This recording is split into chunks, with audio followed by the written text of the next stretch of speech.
Hey yo, what's up? It's your boy Marco daw. Makatasiga po. Alam niyo na kung sino to mga tol. Kakauwi ko lang galing trabaho. O tara, mag-ayos muna tayo. Please bump ka muna sa akin to. Let's go, samahan niyo ako. Dumiskarte. Dahil nga mag-home service tayo ng gupit sa kabilang bahay sa accommodation namin dati. Niready ko na yung gamit ko. Let's go. At nilagay ko na nga sa bag ko mga tol bago tayo bumiyahe. Kasi baka abutan pa tayo ng malakas na ulan. Let's go. Tara, samahan nyo na ako. Tapusin na agad natin ito ng mabilisan lang mga tol. So yun, shoutout sa lahat ng tropa dyan. Sa mga tunay na sumusuporta. Diyan sa Olongapo, shoutout sa mga kaibigan ko. Utol, pamilya, asawa ko sa anak ko. Go!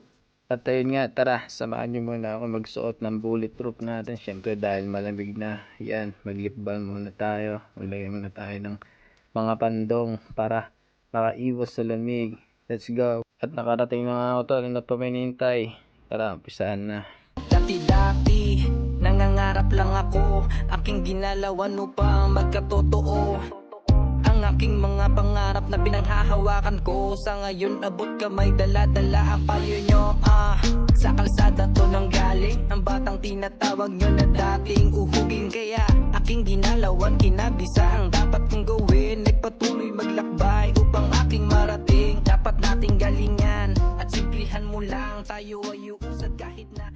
At ayun nga mga tol, tapos na tayo magupit. Tapos na yung dalawang session natin. So yun, hindi nagpa-video yung isa eh. Okay lang. Pero okay na, tapos na lahat. So yun, nire-ready ko na lang. Gamit ko pa uwi, inaayos ko na. Tara, samahan nyo ako umuwi mga tol. At maraming salamat nga pala sa inyo mga tol.